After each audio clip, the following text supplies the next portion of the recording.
Welcome and good afternoon. I'm Yannicka Radcliffe, Vice President of the Housing Finance Policy Center at the Urban Institute. Welcome to all of you on the call, those who are listening live, and those listening to this recording in the future. And especially thank you to all our speakers and moderators. We have an incredible lineup gathered today to help us peer a little more clearly into the future of mortgage underwriting. So before I jump in, just a few notes of housekeeping. The event is being recorded, and the recording and the links will be posted online after the event. Live captions are turned on. You can turn them off by clicking the live transcript button at the bottom of your screen.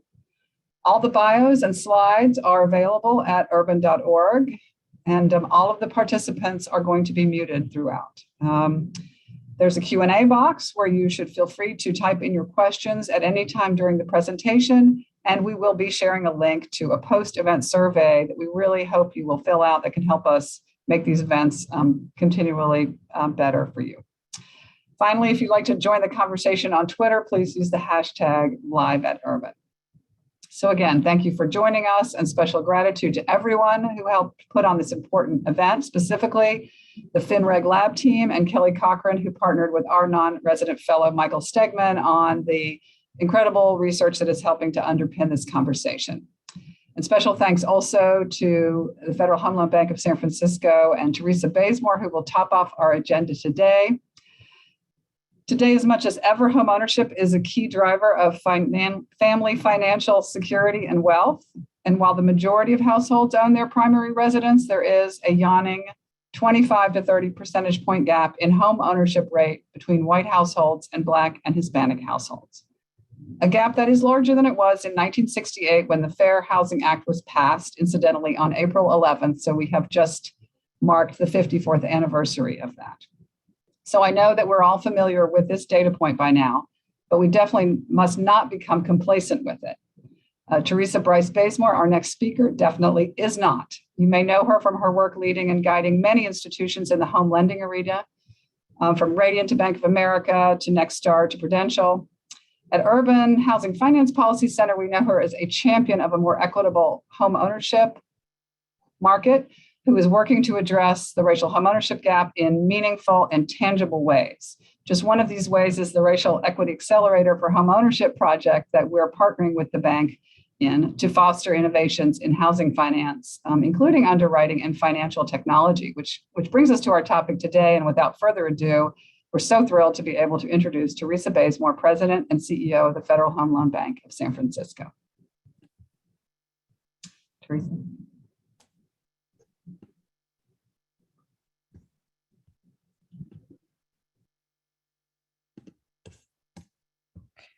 Just a moment. I'm having a technical issue here.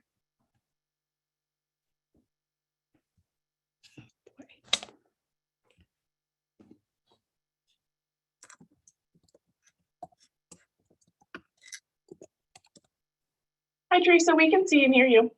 Okay, thank you.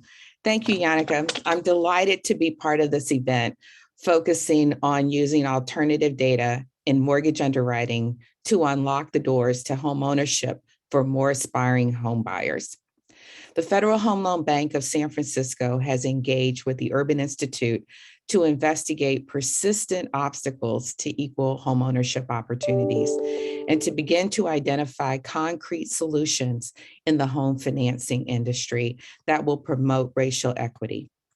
Despite all of the efforts to improve equity in this area, including, as Yannicka mentioned, the passage of the Fair Housing Act 54 years ago, the home ownership gap between African Americans and Hispanics and whites is lower than it was 50 years ago. Clearly, new solutions are needed. We chose to partner with the Urban Institute because their Housing Finance Policy Center provides access to the kind of first-class research and data needed to critically evaluate the systemic barriers that limit people of color from achieving or sustaining homeownership. Very briefly, for those of you who don't know us, the Federal Home Loan Bank of San Francisco is a wholesale cooperative bank. Our primary role in the nation's financial system is to be reliable providers of liquidity to our 300 plus member financial institutions. Liquidity our member lenders need to make home mortgages and provide credit for other purposes. Our broader mission is to partner with our members, community organizations, and other stakeholders to promote sustainable homeownership and affordable housing to make our communities more vibrant, resilient, and equitable. At times, we have taken steps forward to begin to narrow that gap, but then something else happens, whether it's the financial system and foreclosure crisis of 2008 or the COVID-19 pandemic and its aftershocks, and we lose ground. Homeownership is one of the most impactful wealth building tools we have in American society, and no one should be excluded from the opportunity to achieve and sustain owning a home of their own. Homeownership provides a stable environment for raising our families and often provides home equity to help pay for higher education for our children. Our industry urgently needs concrete solutions to ensure equity and inclusion so that everyone can enjoy the benefits of homeownership. Given the data, we know underwriting practices and tools are not moving us towards this goal. The racial disparities present in lending criteria that drive mortgage underwriting today show us the consequences of historical and systemic racial discrimination in our society and our institutions. Even some of our automated tools that would on their face seem to eliminate bias are based on past data that inherently includes past bias. We all need to work very intentionally to dismantle specific structural barriers that have historically stood in the way of people of color taking homeownership, the homeownership path to generational wealth. And that's the ultimate goal of our collaboration with the Urban Institute. Our Racial Equity Accelerator is about challenging our industry to rethink home financing, including creditworthiness standards, so that we can narrow the homeownership gap and reduce the wealth disparities. Our accelerator has 4 priority areas that may help solve what has historically disadvantaged people of color: outdated underwriting standards, biases within automated tools, the burden of student loan debt, and the lack of solutions to short-term payment issues. When we talk about the Black homeownership gap, we're talking about hardworking families who pay their rent on time and responsibly manage their bills, and yet may not be able to qualify for a traditional mortgage because they don't have an extensive credit history. Or those who do have a credit history and qualify may pay substantially more for a mortgage simply because their credit history doesn't match up perfectly with traditional underwriting parameters. And then there are the credit invisibles, people with insufficient credit history or no credit score at all. Urban Institute research tells us that roughly 45 million Americans are credit invisibles, but it's 45% of Black consumers compared with 18% of white consumers that fall into that group. Yet when we think about a family that is already spending 50% of their income on rent, if they've been sustainably able to do this, because at the end of the day, all of this is about sustainability and affordability. So we have to ask ourselves, what can be done from an underwriting point of view to advance racial equity and equal access to wealth building opportunity? Today, without a credit score, most conventional lenders won't touch you, despite the fact that you may have been making regular payments for rent, utilities, cell phones, and more for years, payments that are clearly indicative of the ability and willingness to pay. And these are, in many respects, very good predictors of whether someone will pay their mortgage every month. To give Black and all minority families a fair and equitable chance at homeownership, our Racial Equity Accelerator is exploring how the mortgage finance industry can reevaluate current underwriting criteria and rethink ways of evaluating borrowers' ability to pay back a mortgage. We want to change the rules of the road, and I'm very proud of our partnership with Urban on this very important journey. I look forward to hearing the speakers today. And with that, I'll conclude my remarks. Thank you so much, Teresa. I'm Mike Stegman, and it's my pleasure to welcome you to this webinar and to introduce Kelly Cochran, Deputy Director of FinReg Lab, my collaborator on our recent research report on the use of utility, telecom, and rental data in underwriting credit. Kelly and I will tee up our two expert panels with brief highlights from our report. Our panels will take deeper dives into the kinds of models and data under development that incorporate a broader swath of consumers' financial lives into credit underwriting that may create more accurate assessments of credit risk while helping to create a more inclusive mortgage finance system. Our point of departure is the persistent and growing racial homeownership and wealth gaps. Access to credit is a big element in the racial homeownership and wealth gaps, and traditional credit scoring models rely largely on consumers' history in repaying loans to forecast their likelihood of default. But this creates a catch-22 for consumers who don't already have conventional credit. Under the most common credit scoring models in use today, renters are about 7 times more likely than homeowners to be unscorable, and about 1/3 of US adults and the majority of Black and Latino households are renters. Many renters are making on-time utility, telecom, and rental payments, but that payment history is rarely reflected in credit files today. As you know, rent history for just 2 million of 80 million tenants are in consumer credit files at the bureaus. Rental payment history was widely used to underwrite first-time homebuyers before reliance on credit bureau reports and automated underwriting systems became so entrenched. FHFA is now on the verge of approving more contemporary scoring models for use in underwriting GSE mortgages that can take utility, telecom, and rental payment history into account where such data are available. While the GSEs use third-party scores in relatively limited ways, a growing range of other data access and modeling initiatives have also been launched in the past several years.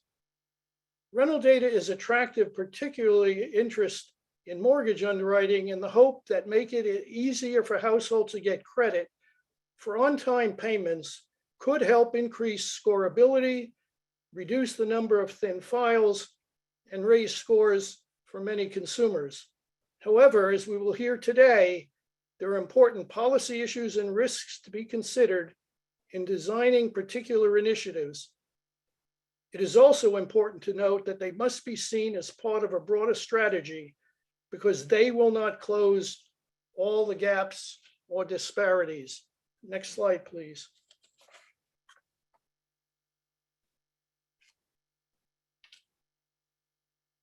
Next slide.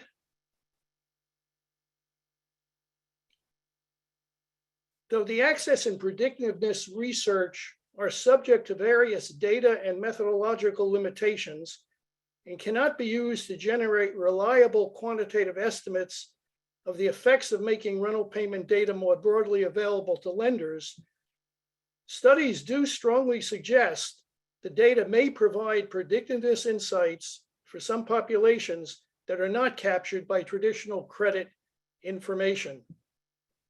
But because of their small size and lack of representativeness, HUD is now planning a randomized study of rent reporting by a cohort of public housing authorities with the hope that some PHAs would be willing to do full file reporting with tenant consent. Higher scores could enable renters to obtain lower interest rates, spend less per month on debt, pay off loans faster, and avoid predatory lending, which can lead to unbreakable debt cycles. However, research suggests that to create equitable access to credit, Resources like rent reporting must be paired with the education and awareness of what stronger credit means. Freddie Mac cites studies indicated that more than half of homeowners and renters are not aware that being behind on their housing payments can damage their credit rating, while nearly 60% do not realize it can impact their ability to get a loan in the future. Next slide, please. Different initiatives are focusing on different touch points. Some are working with landlords to make it easier to report data to credit bureaus. However, resources and technology limitations are particularly severe for small landlords who own an estimated 40% of all rental units and disproportionately house low and moderate income and households of color.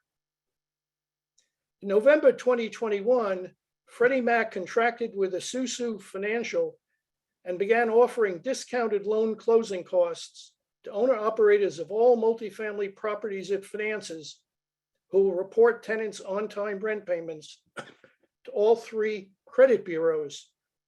Isuzu will automatically unenroll tenants when they miss a payment, though they may re-enroll after 6 months.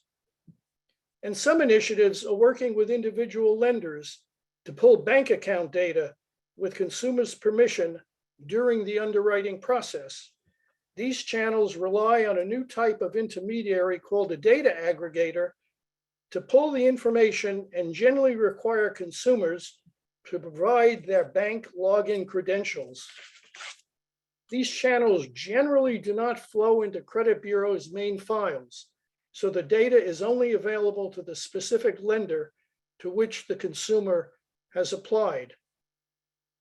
Fannie Mae's initial foray using positive rental history in Desktop Underwriter is a second look attempt to increase approvals for first-time homebuyers, draws 12 months of on-time rental payment data from the applicant's bank records permissioned by the mortgage applicant because rental information remains so limited in credit bureau files.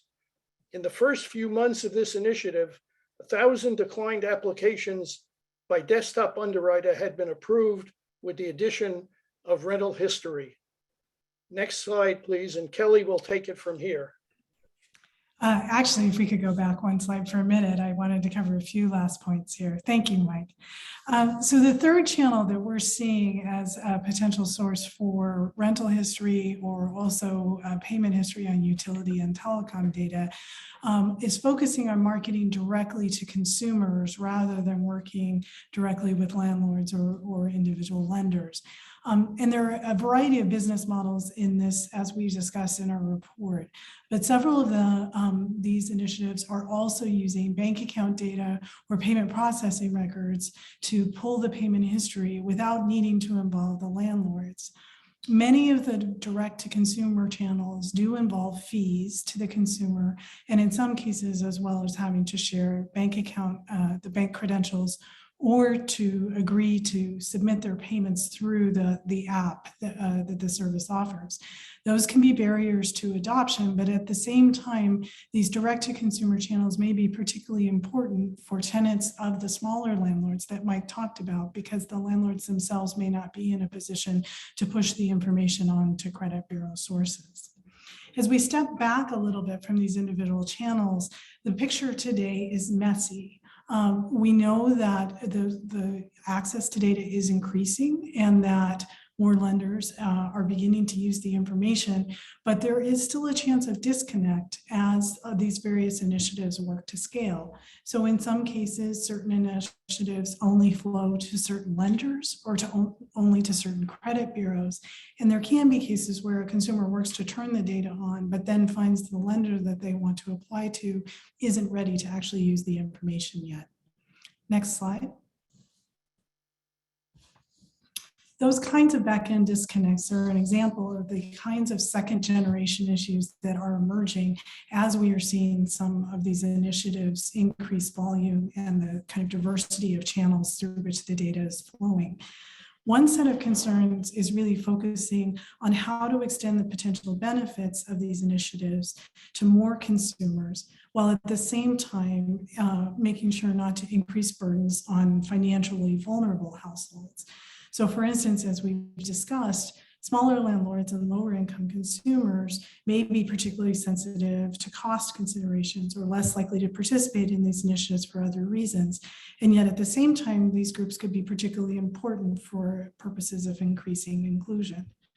At the same time, there are concerns that across the board access to data could make it harder for families that have been struggling during the pandemic as they work to access housing and credit going forward. The use of rental data and tenant screening raises a number of policy issues as well.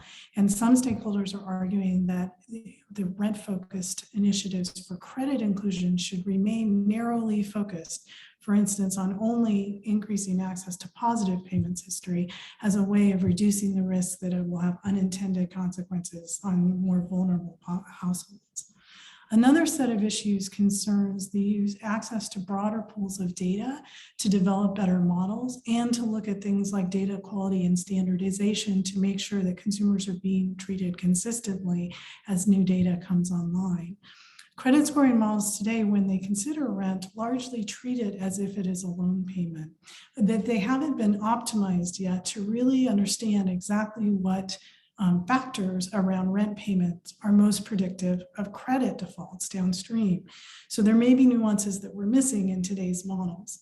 And differences in what data are available through different channels, as well as in reporting practices from individual data sources, can also complicate the process of both developing models and then evaluating individual consumers when they submit their applications. Finally, there are questions about consumer protection, privacy, and so on. Particularly when it comes to new data intermediaries and new channels. These are most intense with regard to channels that rely on sharing of bank login credentials, because those credentials can be used for other purposes besides accessing the specific data. So as we conclude in our broader report, both historical experience and past efforts to access and use some of this information and these kinds of current challenges that we've just outlined suggest that rental payment is not a panacea, but that with careful and thoughtful development, it does have the potential to help a substantial number of consumers. We've asked the panelists today to help us explore some of the critical issues, both in using rent reporting data specifically, but also more broadly with other types of non-traditional data for use in expanding inclusion and equity within mortgage lending. We're thrilled that they have joined us and want to turn it over. So thank you. Thank you very much, Kelly. It's now my pleasure to introduce the moderator of our first panel, which will focus on building better models using old and new data. Ms. Georgia Comrie, who covers housing agencies, the GSEs, regulation, and public policy at Housing Wire. Georgia, please take it away. Thank you, Michael. I'm excited to introduce the first panel. If panelists will please turn on their cameras, we are joined by Michael Akinwumi, Chief Tech Equity Officer at National Fair Housing Alliance, David Battany, Executive Vice President, Capital Markets, Guild Mortgage, Philip W. Bracken, Managing Director, Government and Mortgage Industry Relations, Vantage Score, Lester Furstenberger, CEO and Founder, AI Curio, and Scott Zoldi, Chief Analytics Officer, FICO. The first question for the panel is, from your various organizations' perspectives, how important is accessing non-traditional data sources to improving the current state of mortgage underwriting? What types of non-traditional data are you most focused on, and how do you see it fitting into the underwriting processes? David? I would say this is critically important when we think about how do we serve the future homebuyers of the next 10 years. And how do we solve the very acute problems we have today with persistently low minority home ownership rates, specifically the Black home ownership rate, which really hasn't moved since this data was first recorded, from the 1960s. As an industry, FICO scores have been very powerful and very predictive. But I think one of the obstacles we have as an industry is there's been an over-reliance on FICOs. And a lot of people have thought in the past that if you have a FICO score and an LTV, nothing else matters. And even though the scores are very powerful and very predictive, they don't fit every borrower. And if you were lucky enough to go to college and be given almost a free credit card, they're given often to college kids, you had an advantage over someone who maybe didn't go to college and didn't have that chance to have a card given to them. Or if someone in your life gave you advice about the importance of opening up credit, make sure you pay on time, don't pay late, don't be in a penalty box for 10 years for a late payment. You have a knowledge advantage over others who maybe didn't get the same advice. So even though FICO is very powerful, it is very much a catch-22. You can be approved for credit if you have a history of having good credit. And so it's very hard for first-time home buyers who may have either no FICO history or a thin FICO. So in today's landscape as the mortgage industry, almost every lender's rate sheet for every product is risk-based priced. And almost every risk-based pricing grid is a FICO LTV grid. And most every grid, if a person has a low FICO because of just a few years or a few accounts, or no FICO, they're at the complete bottom of a grid. So today, if you are a conforming loan buyer and you are a 3 or 5% down buyer, you may have up to a 3.75 point price hit for having a low FICO or a no FICO. And in addition, most mortgage insurance companies will then have a risk-based pricing grid.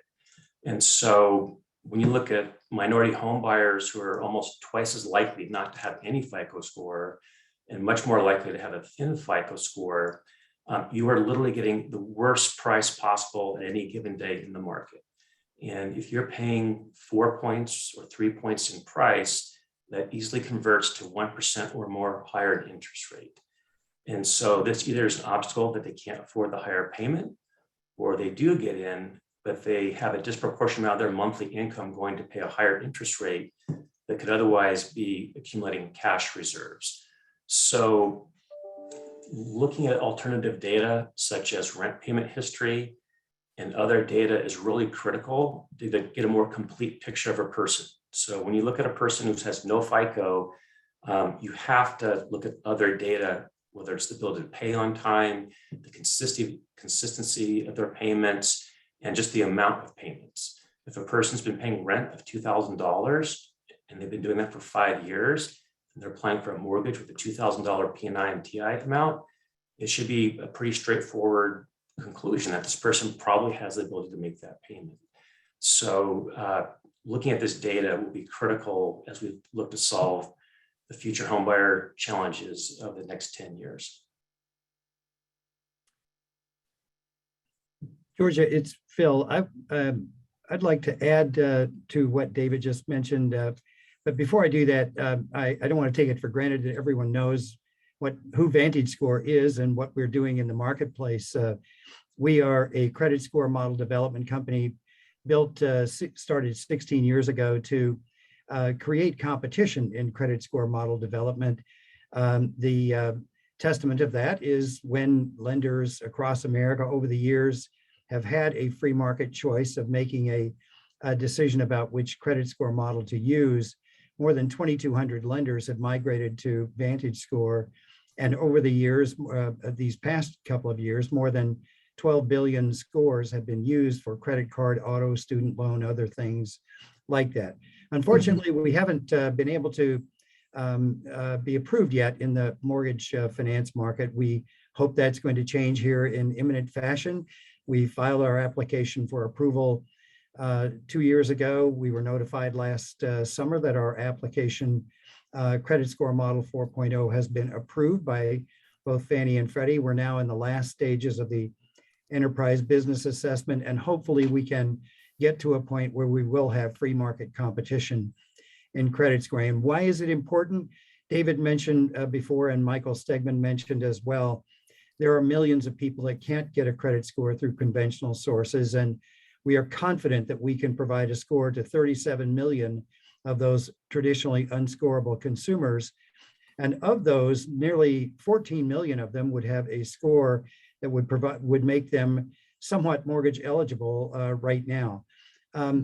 This really is such an important thing for the underserved population of America. And I add to that that if you look at the Harvard Joint Center for Housing's demographic studies, 80% of the new household formation in America will be people of color over the next 20 years.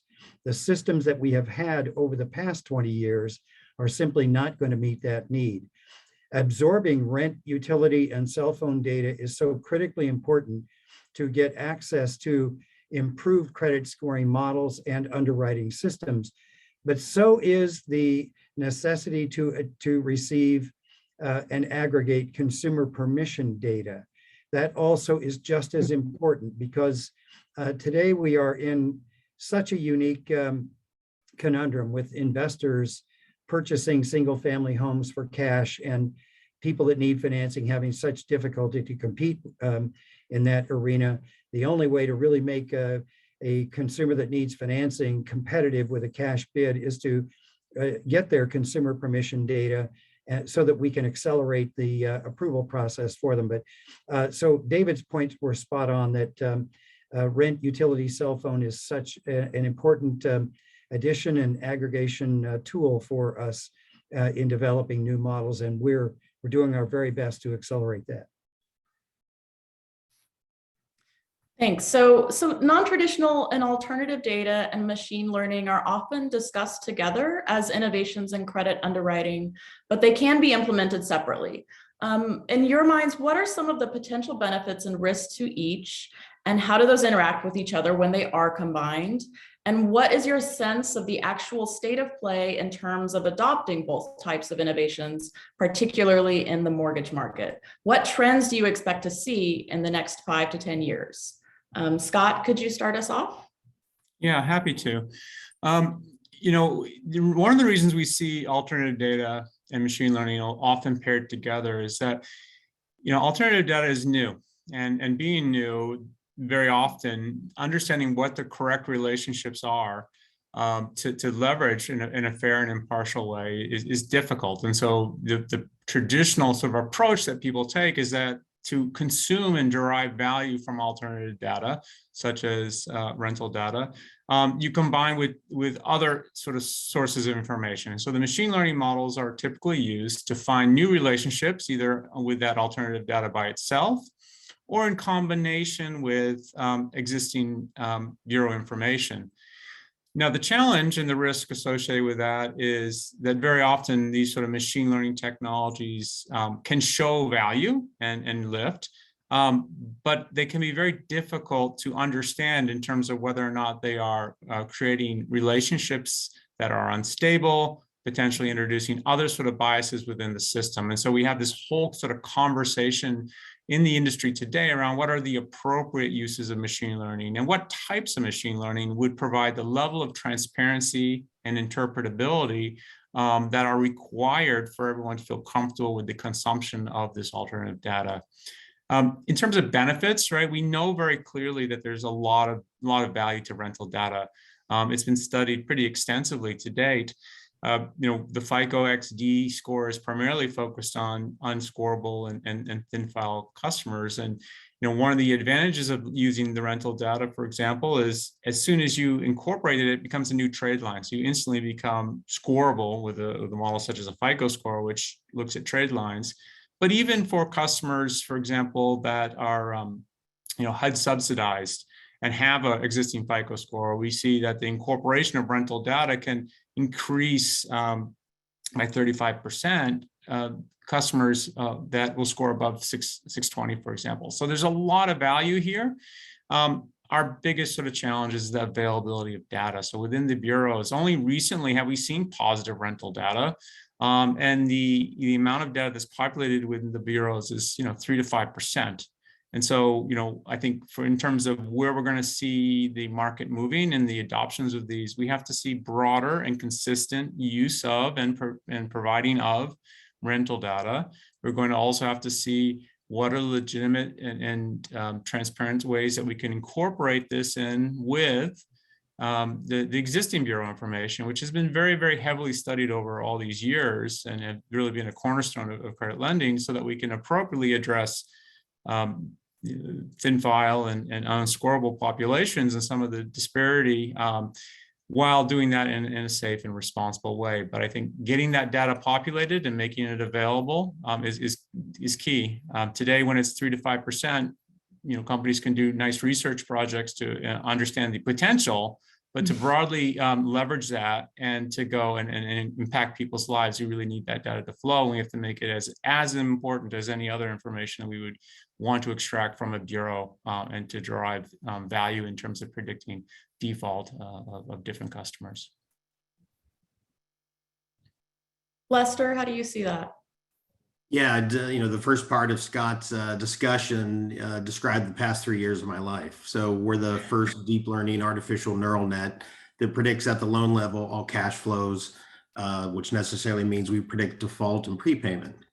So we use traditional data. So it's we get all the agency data, Freddie, Fannie, Ginnie, the former subprime securities data.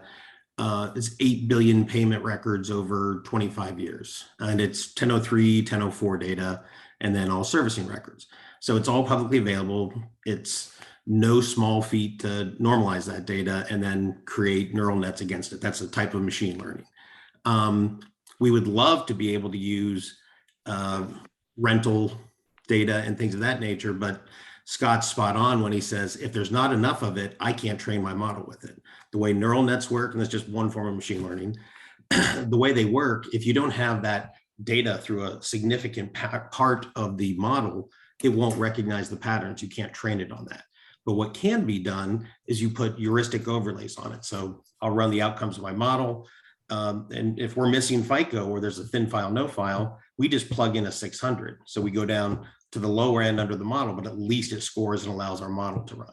Then we are starting to test now applying the rental income and see how that impacts the performance of our models and our predictions. We predict out roughly 8 or 9 years. After that, it's very difficult to predict what's going to happen to an individual consumer. But we do a monthly prediction all the way out. To have this data more broadly available, I think that's job one for this to become ubiquitous.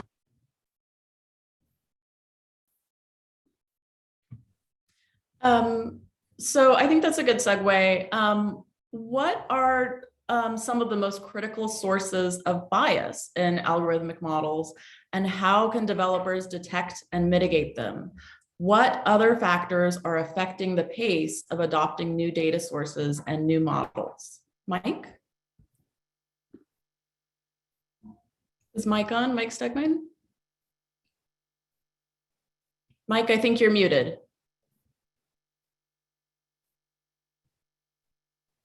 That question is for Michael Akinwumi. Oh, sorry about that. Not me. Michael, thank you. Michael?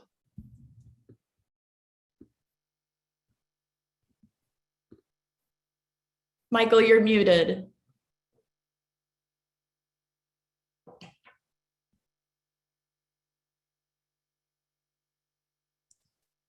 Michael, we're still having trouble hearing you.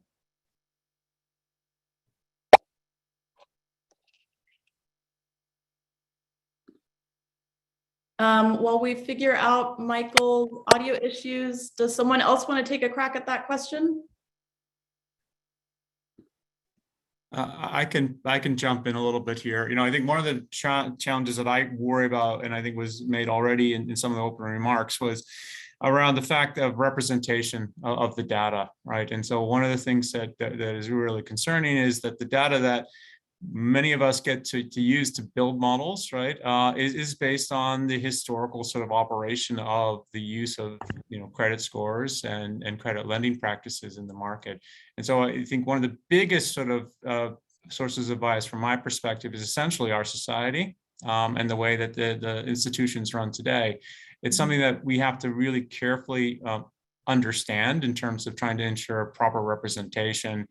And ultimately, right, I don't think it's all solved within a model. It comes down to policy, and it comes down to the use of said model, particularly if there has to be very proactive sort of steps taken to ensure that we rectify and potentially change the direction of some of this historical bias.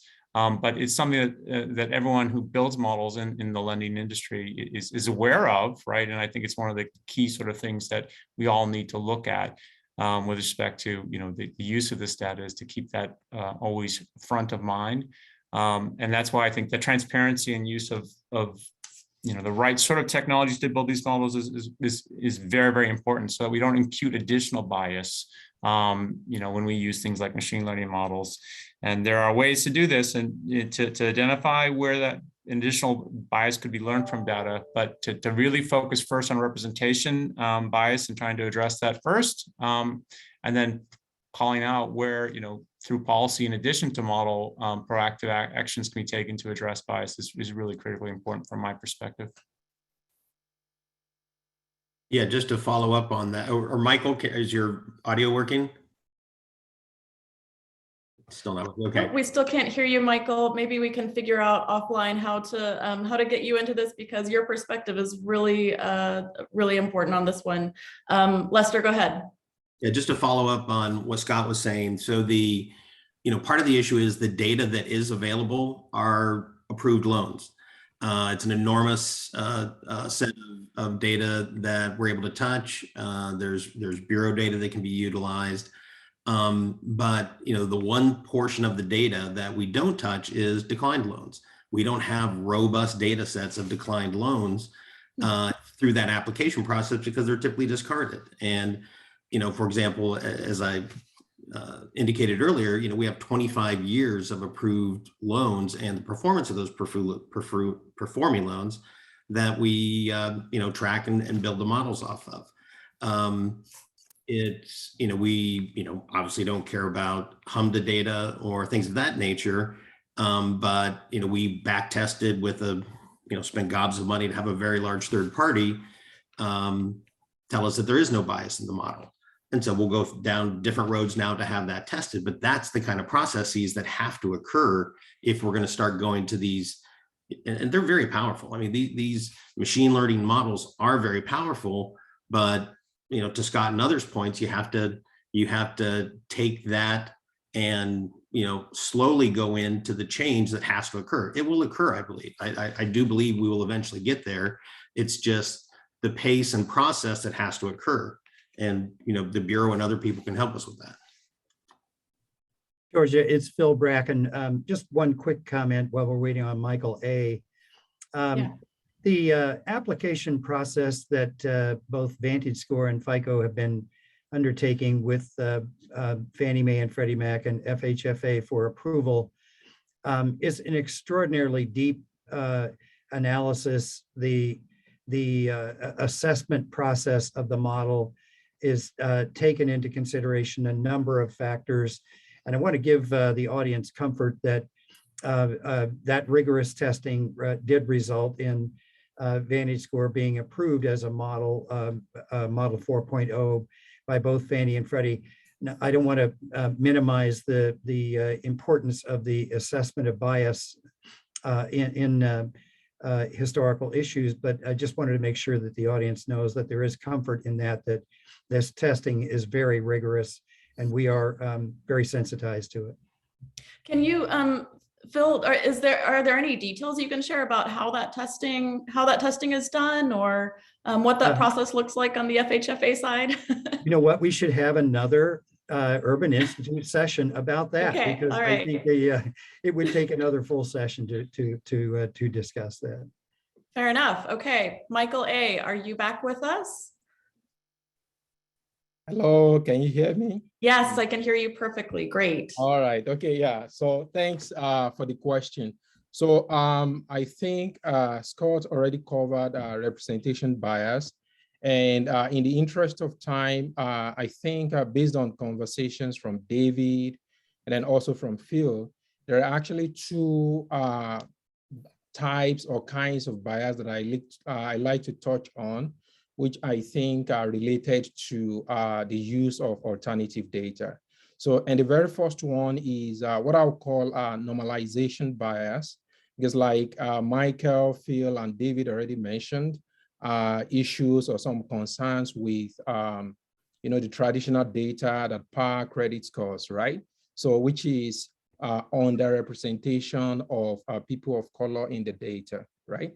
Now, when you think of mortgage data, which is actually reported on traditional credit data, so one of the reasons we're trying to consider alternative data is we have an expectation that those who are not visible on traditional credit files, right, would actually have some attributes that could tell us or give us a sense of their credit worthiness.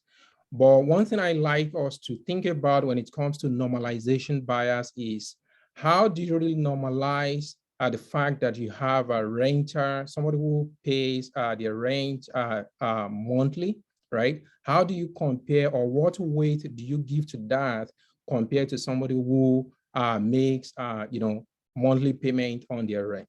So because we've been talking about how alternative data could be used to make prediction, but for someone who is not even visible in the mortgage data, right? How do you really resolve or compare the weights that you have on the two data?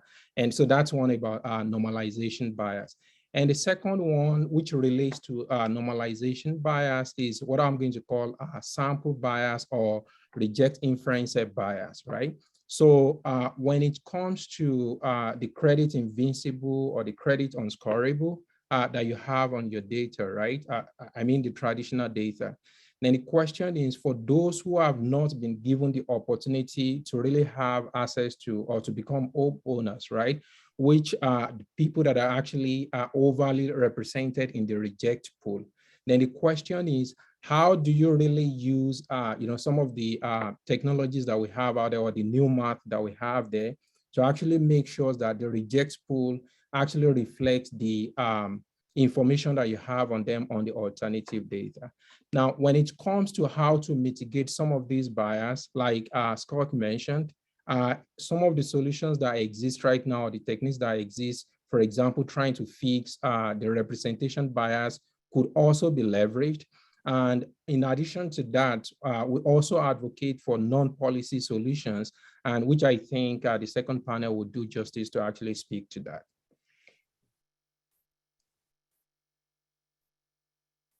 Thanks, Michael.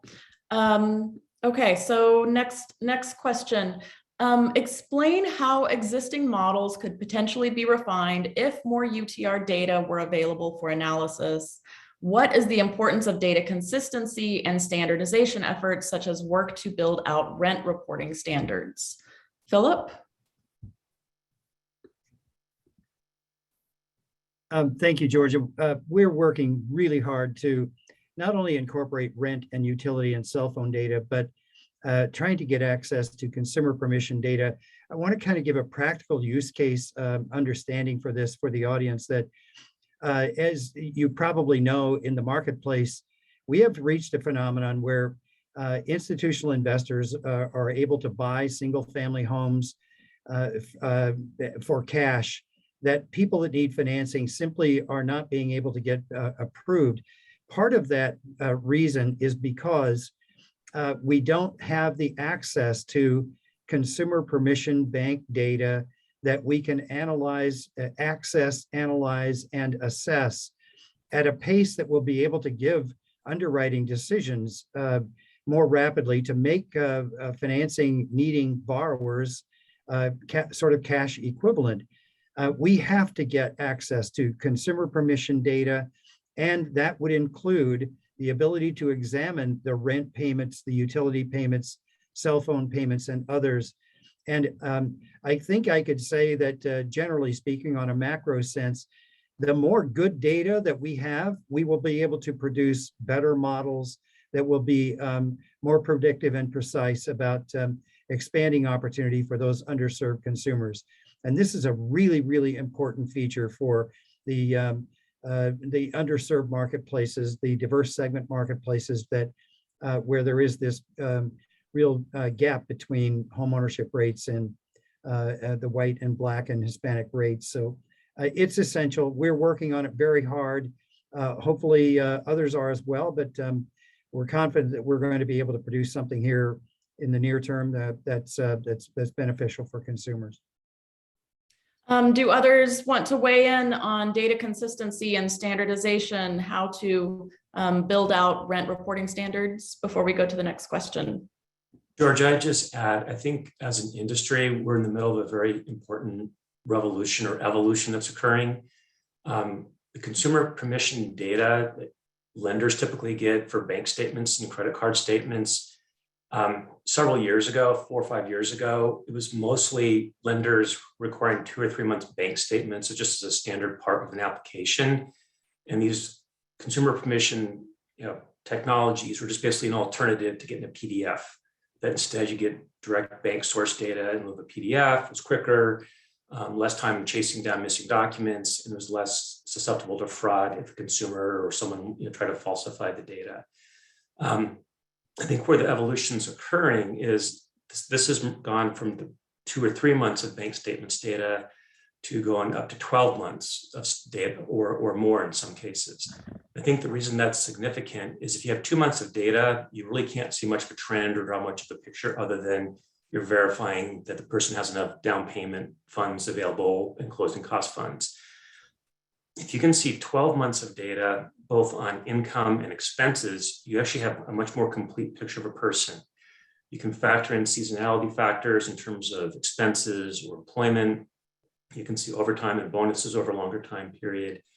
And also you can start to see histories of consistent payment of utility bills and rent and others. And so as the industry has access to the data, as Philip was describing, if we can find the proper ways to ingest the data and then to use those patterns that we now have, it'll allow us to sort of complement the power of a FICO score for credit accounts with additional data about the borrower in terms of the non-credit accounts, in terms of on-time payment, consistency of payments, and also payment shock.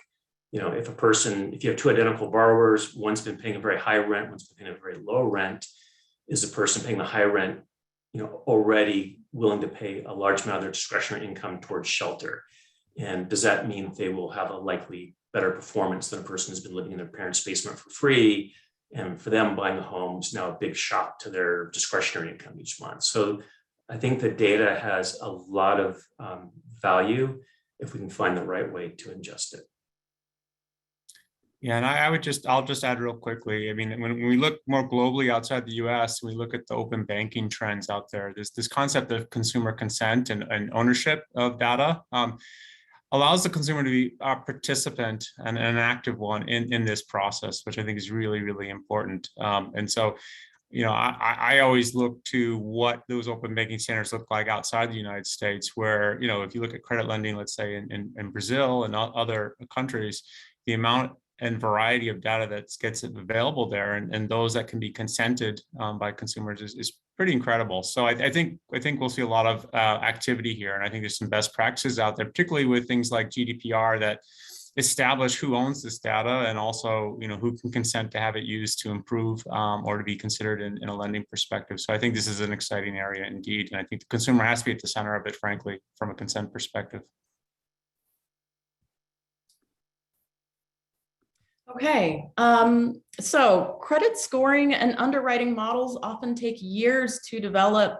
What are the steps involved? Are there ways to expedite them? And what are the most critical ingredients to facilitating the further improvement of today's models? Lester? Yeah, I've been doing this for the past 3 years. People ask first thing, what the heck is a lawyer doing running an AI company?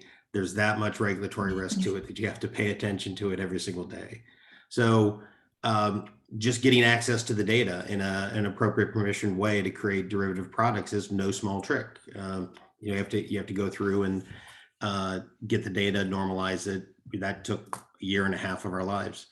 To the process of getting these things approved and adopted, FICO is ubiquitous and universally used. As to explainability, I doubt 5 people on this call could explain how FICO works. That everybody understands what it is, understands the end use cases, but Same thing with these machine learning models. Machine learning by itself is absolutely more complex, and explainability is a hurdle to get over. With that, though, it also has the ability to uniquely, compared to what DU, LP, or other traditional mortgage scores do, expand the credit box. It can show you, hey, here's a Freddie loan that should have been made, even though they had a 600 FICO or a 580 FICO. There's at the margins, you're going to get lift there that is exactly the kind of lift we're looking for in this model. Whether you use, rental data or otherwise, these models can do that. Last thing I would just say, vis-a-vis, the Bureau, FHFA, and others, these regulatory bodies, it's, currently AI is somewhat persona non grata in Washington. Having that process, of whether, we had the upstart no action letter, whether you call it no action letter, whether you call it safe harbors, people to be able to start testing these models in the marketplace, using them in the marketplace to expand credit, particularly to the underserved special purpose credits, things of that nature. I think that's job one. And that right now, I don't think that the industry, and I'm more on the industry side, feels that, there's a welcoming environment in Washington to make these models ubiquitously used or fairly assessed. And so I think that's, something that can help adoption. And I'll just add to what Lester said, because I think there is actually a reinforcement effect if you have a machine learning driven system that is actually explainable. Just like Scott and Phil mentioned, the role of consumer consent or privacy, providing access to the alternative data. So one thing that will also speed adoption is making sure that when you explain the outcome of your machine learning system to consumers, they actually they see the role that the permission data actually play in the outcome. So that's one thing. And the second attribute that I think will really encourage adoption is fairness, right? So there are different ways where constraints could be introduced even at the algorithmic level. But if the consumers actually have a sense that what is coming out of the model has been trained to be fair in terms of like the prediction that it's making, it will also encourage adoption. So those are the 2 points that I'd like to add. Georgia, I would just add that we really need innovation. And if we don't innovate and try different experiments as an industry, if we keep using the same credit boxes of the last decades, we shouldn't be surprised when the results don't change or the outcome.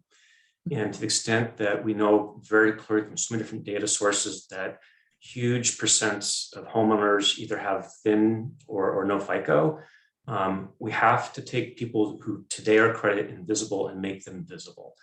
And in order to do that, we need to take risks. We need to do experiments and identify, what are the risks that you take as an innovator, as a lender, as a data entity, as an investor, and actually encourage that innovation. Otherwise, we're not going to ever put any meaningful dent into the homeownership rates, and particularly the minority homeownership rate. And George, it's Phil, just really quickly, and add to what David said. Competition is really the spirit of innovation. And, you asked why does it take so long? We filed our application more than 2 years ago with Fannie and Freddie to be approved. It takes a long time. We want to make sure that applications for credit score models are rigorously assessed. And then the point about, I just want to maybe offer some comfort here. When all of us are talking about consumer permission data, we are talking about consumer consent and very safe and sound and secure and read-only access to data that would be assimilated into a model where we could actually provide swifter decisions for the consumer. Thanks, Phil. I want to have time for audience questions because we're getting some really interesting ones in. The first one from Vivian Wong, FHFA. Even if the renter can make the 2,000 PITI payment conventionally, loan officers also require renters to have liquid reserves. DTI ratios also matter greatly as predictors for default. In the absence of low DTIs and liquid reserves, how large of an effect does rental payment history have in assessing the credit risk of a loan? I think this kind of goes to what you were talking about earlier, Michael, about how is rental payment history, how large of an impact does it have in relation to other kinds of payment. But if anyone wants to answer that, please go for it. Georgia, I'm happy to just start. It's Phil again. When I started in the business, we accessed rent and utility information on almost every consumer, and we did it manually. And it was extraordinarily important. And frankly, in most cases, it improved the decision capability. So I'm not quite sure about loan officers requiring other reserves or other things like that. I will mention that on VA loans, as everyone I hope or I think knows, the Veterans Administration requires a residual income test that is a test about how much excess cash is available for a consumer to meet their obligations each month. But that also includes an analysis of rent and utilities, et cetera. So it's a common practice. It just needs to be automated and accelerated. I would add to what Phil just said. When you're able to see electronic rent data, you can also see electronic utilities and other expenses. You can see discretionary versus non-discretionary. So DTI ratios are important.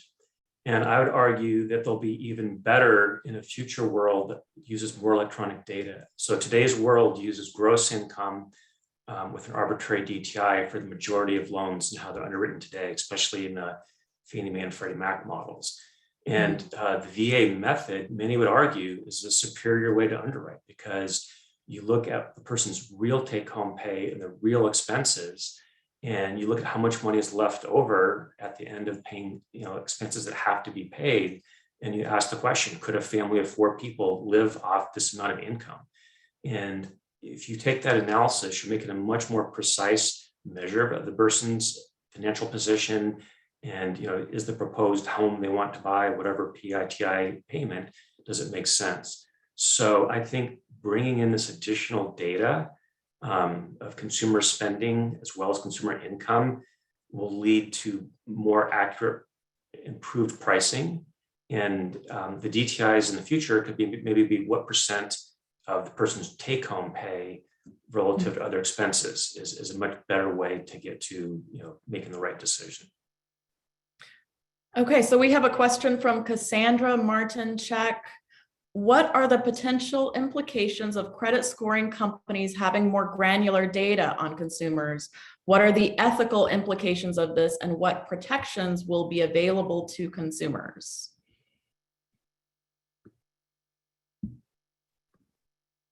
Georgia, I'm happy to take the first swing at that one. Go for it, Phil.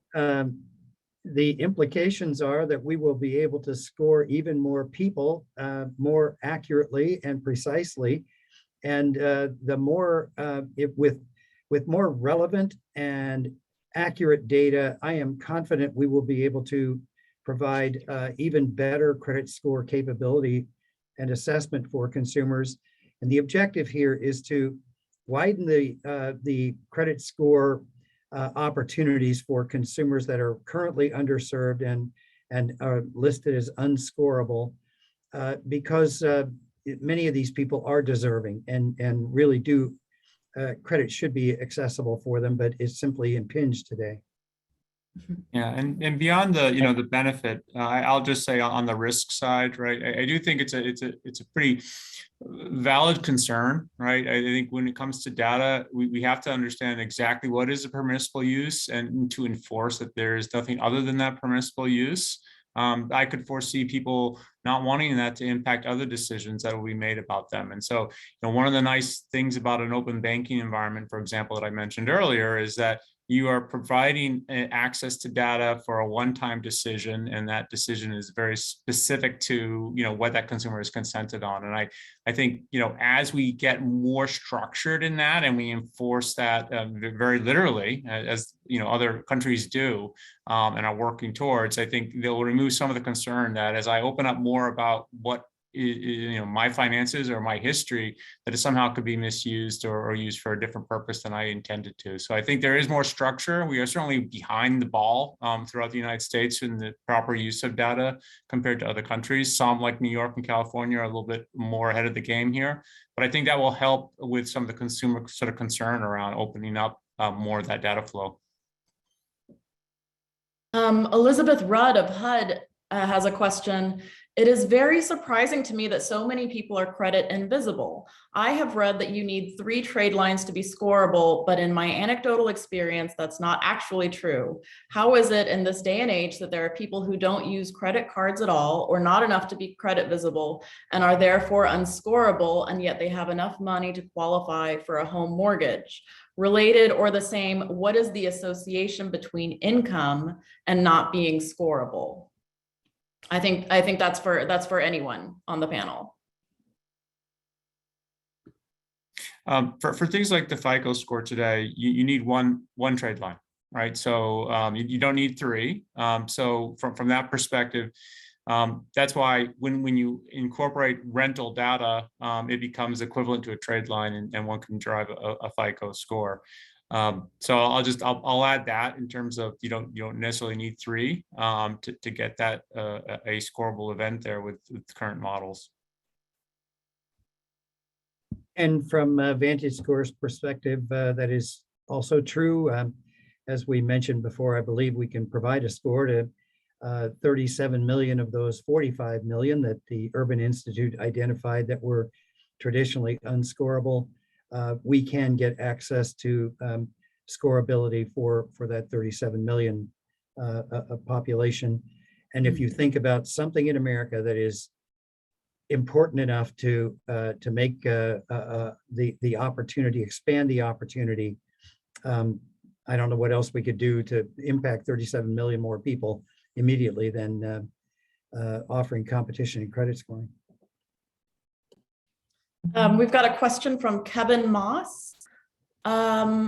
He asks, I think there are at least 2 applications adding the data into scores to address thin or no hit consumers by adding trade lines, and this should be done with the appropriate statistical weights. And 2, replacing debt income with cash flow over time, because that's likely more predictive than DTI. Your comment on both of those? I think anyone on the panel can answer that. I'll jump in on the last part there. The DTI, it's basically the approach we've taken. So if you look at, DULP and traditional models, they give you what I call a proxy in their underwriting for, are you going to get your money back? So it doesn't have that precision. The more data you get, the better data you get to where you're able to predict the cash flows more accurately, get into that type of cash flow underwriting. So is there excess cash flow? Do they have the ability to pay their obligations that are stated on the application? Once you get down to that level of deciding, yes, they can make their payments and they are going to make their payments, I think that's the trick. And I would say many would argue that that's a superior model. I mean, the cash flow uses real data.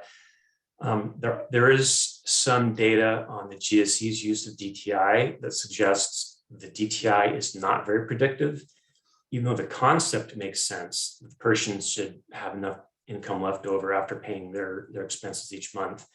And I think that's, again, due to the fact that the GSEs use a gross income with a sort of an arbitrary DTI assigned against it, realizing that people don't pay their bills with gross income, but they pay with net income. So I think getting access to the digital data as the industry would allow us to update all future models to look at actual take-home pay versus actual expenses and make a more thoughtful, higher quality decision that at a minimum will price credit risk more accurately and open the doors to borrowers. Because you could have a borrower who has a really good residual income, but they could be partly visible or completely invisible from a credit perspective. And with strong residual income, that borrower, and the data suggests, will have a very high future performance in terms of credit performance.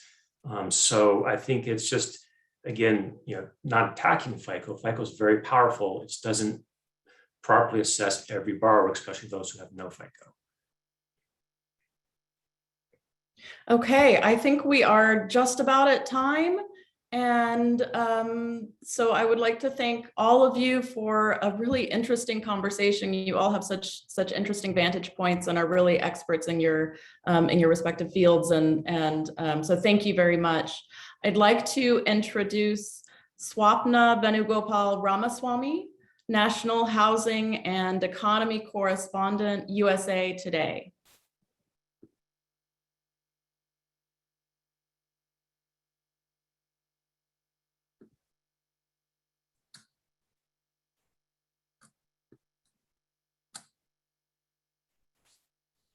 Hello, everyone. Can you hear me? Yes. Yes. Hi, I'm Swapna Venugopal Ramaswamy. I've been the National Housing and Economy Correspondent for USA Today for the last 1 year. In a recent story I did on the Black homeownership gap, experts I spoke to agreed we should re-examine how we measure creditworthiness and help qualify more people to borrow.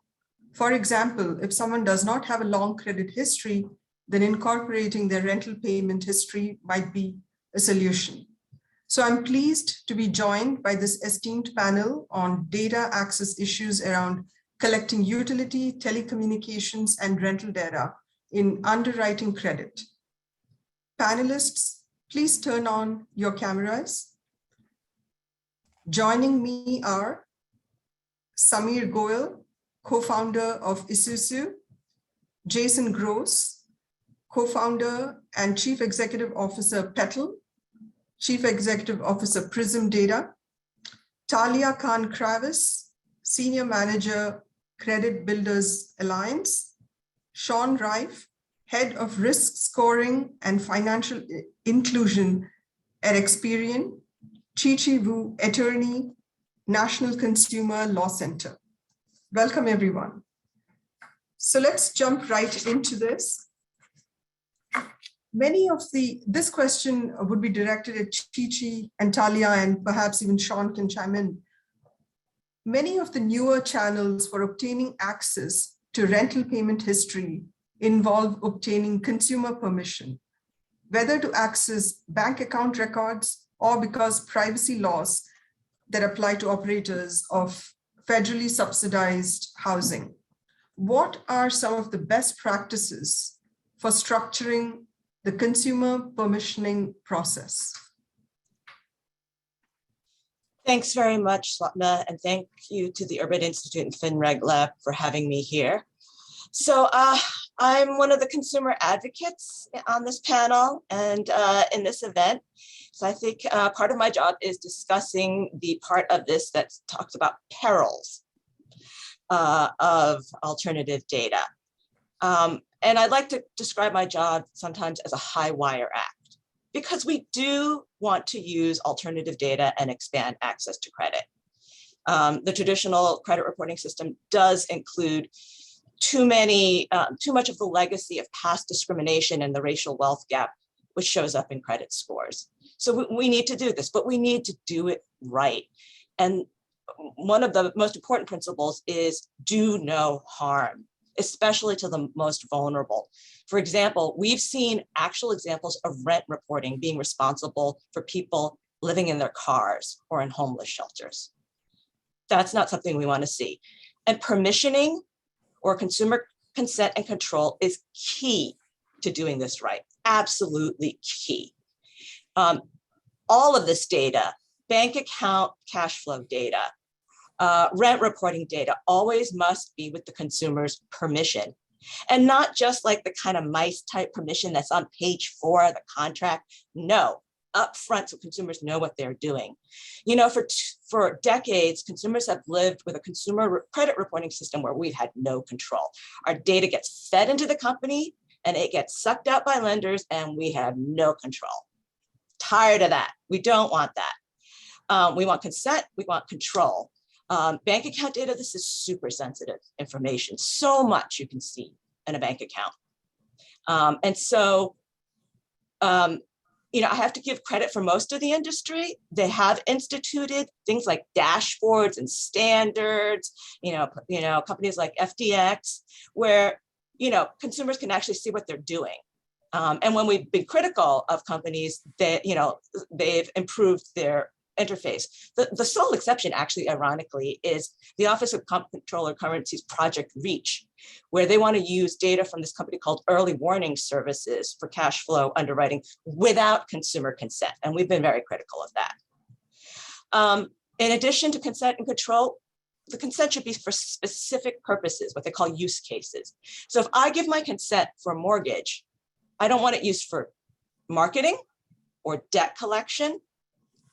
If it's for a closed-end mortgage, the lender shouldn't be able to keep going back in and looking at that bank account information. That's a little different from open-end credit for credit cards, because lenders might have a reason to do that because it's an open-end line of credit. But for a closed-end transaction, you've lent the money, you've set the terms, don't keep digging into that data.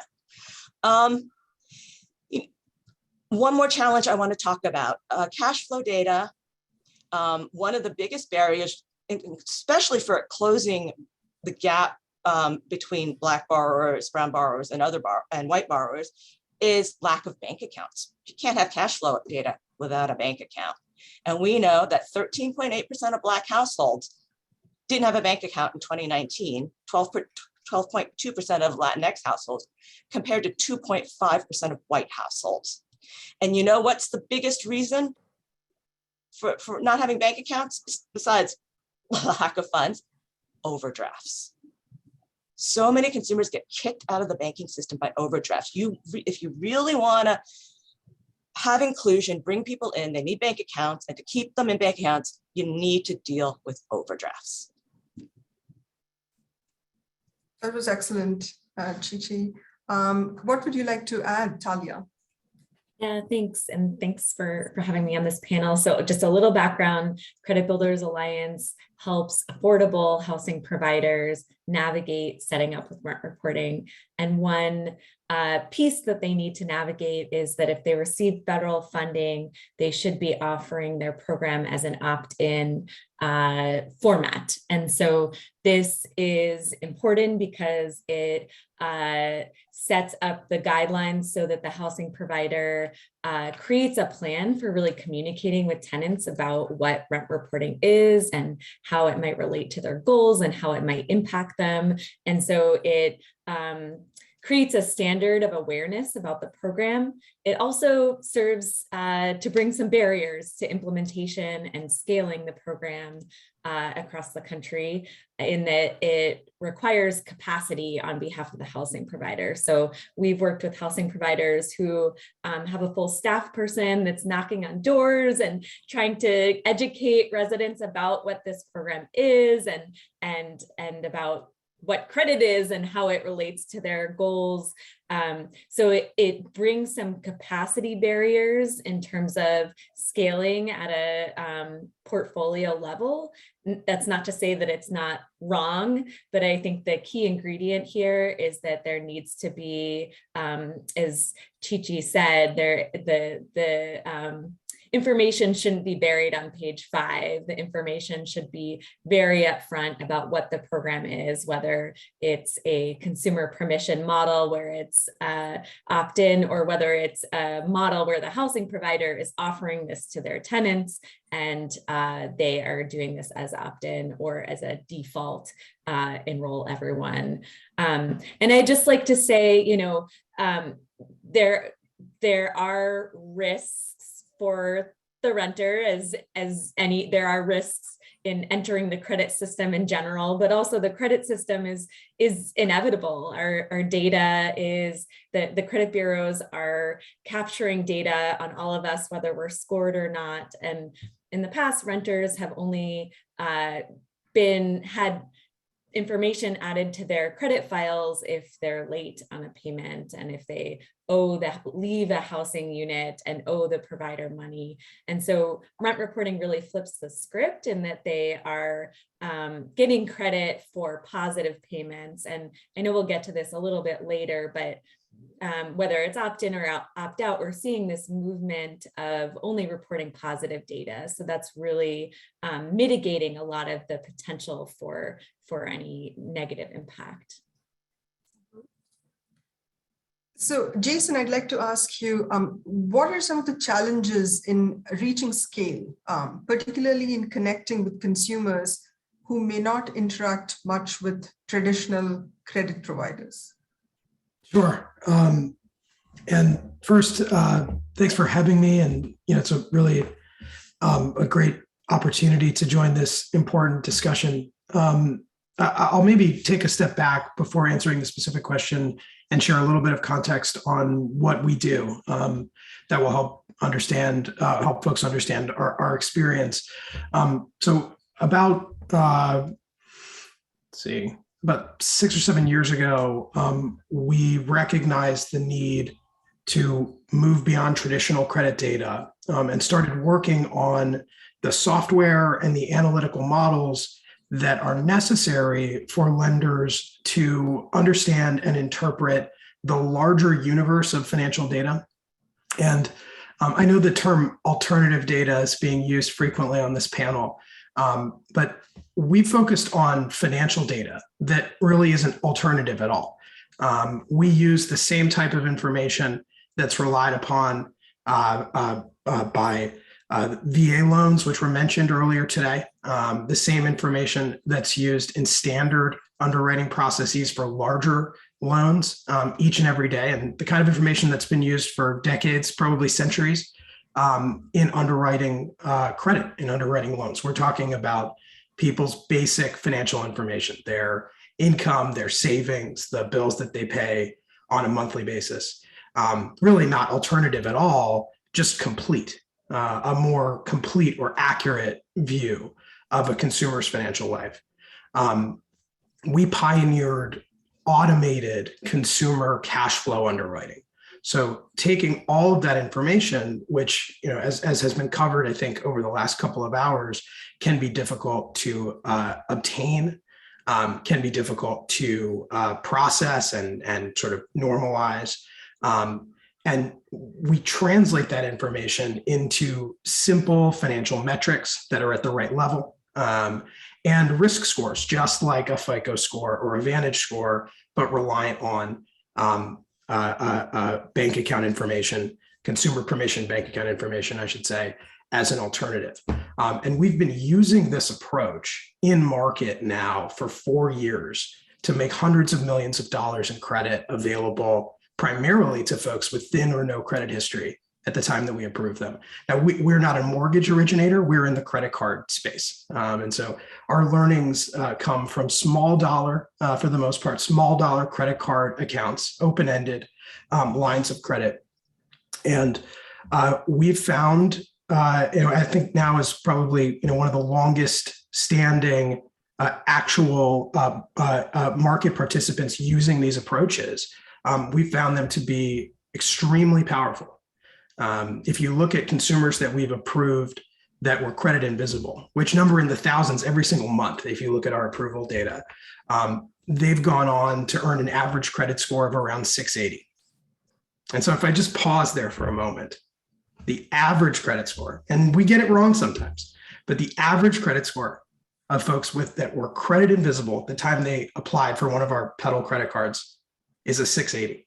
And that's great evidence to, I think what we're hearing on the various panels and from the speakers today, that there's a lot of folks out there that are just being misscored, for which the credit system is not accurate. And so, maybe to kind of wrap this up and come back to your question, we now have 50, 60 years of using incomplete financial data to make these kinds of life-changing credit underwriting decisions. And that status quo is widely acknowledged as a failure for tens of millions of Americans, and particularly communities of color. The technologies exist now for us to be able to go beyond that and shed light on these segments of the community that have been treated as invisible, but in a way that is inequitable and inaccurate. To go to the specific question, we found that there's actually great consumer understanding of bank account data factoring into credit underwriting decisions. In fact, a lot of consumers erroneously believe that the type of information used in cash flow underwriting already factors into their credit score. This comes from a lack of education about how credit scores work. But people think that their income and their bill payments may influence their credit score at the end of the day. And so it's not a foreign concept that kind of information will factor in. We explain quite simply to consumers that it's about the money you make and the bills you pay on a monthly basis. And that whole financial picture, just like the way that a consumer or family thinks about their finances, is really what should inform creditworthiness. Thank you, Jason. Sean, I wanted to come back to the first question with you. Sorry, I skipped you.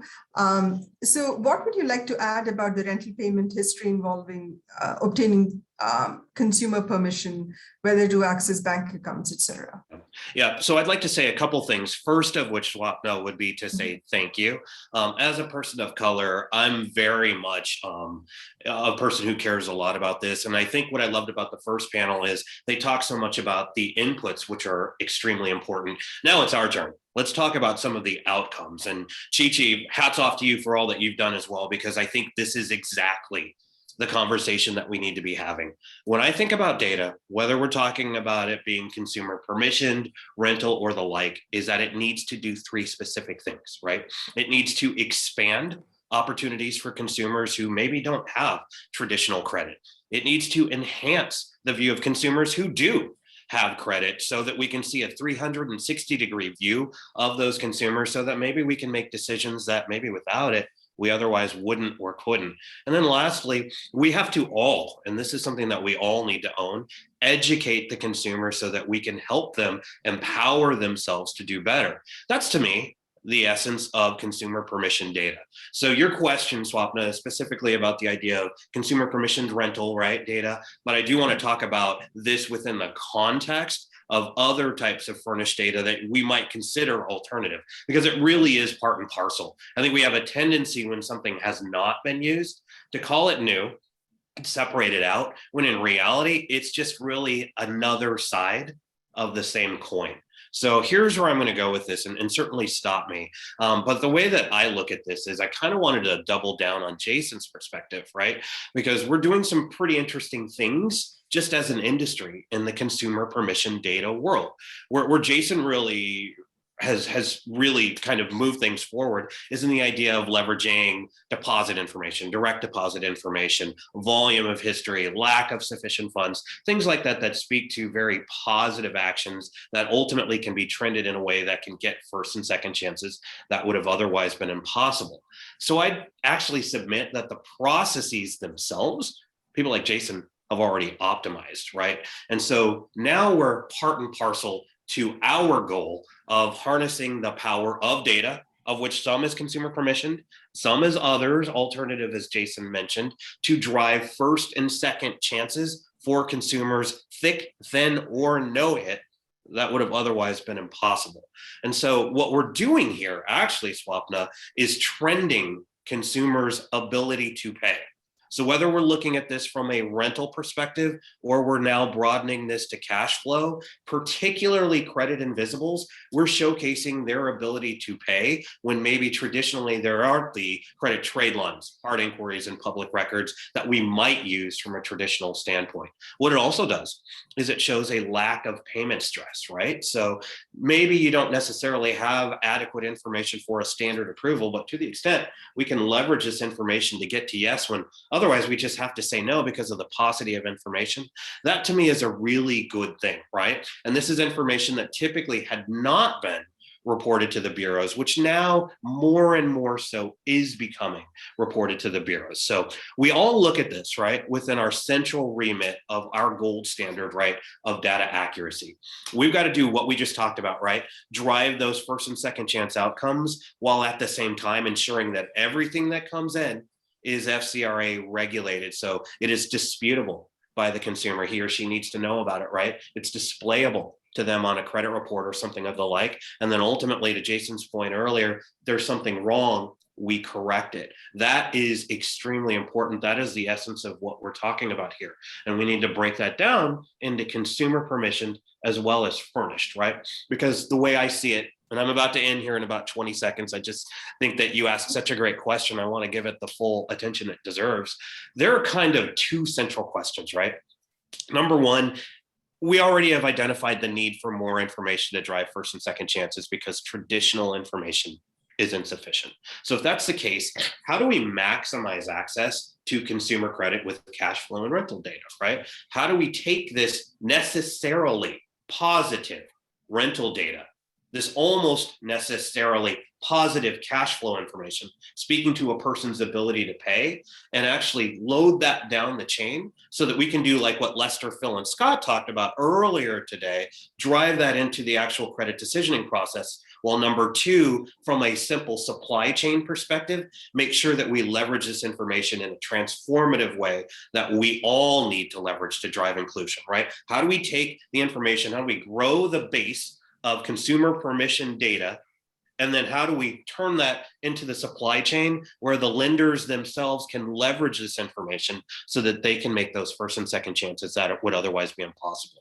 I'm hoping we'll get more into that, but to me, that's the nuance that we deal with when we talk about consumer permission data, as well as furnished cash flow and rental data of the type that we've already provided in credit reports, maybe for the better part of 10 years. Okay. Thank you, Sean. And this next question, it's sort of like an elaboration on what we already talked about, but maybe both Jason and Sean can answer this, sort of give a historical perspective. You know, how have technologies and processes improved in recent years for bank account data and identifying rent or other expense payments from it? And what are some of the most critical remaining challenges to ensuring data access and quality? Sure. I'll go first, if that's okay. Over the last couple of decades, we've seen the infrastructure developed for open banking. We've sort of heard the term open banking a couple of times on the panels today. But we've been giving consumers more control over their own financial data. The infrastructure for this is both technological and legal. On the technological side, consumer needs the ability to obtain a digital copy of their financial records, and that requires the participation of their financial institution in many cases.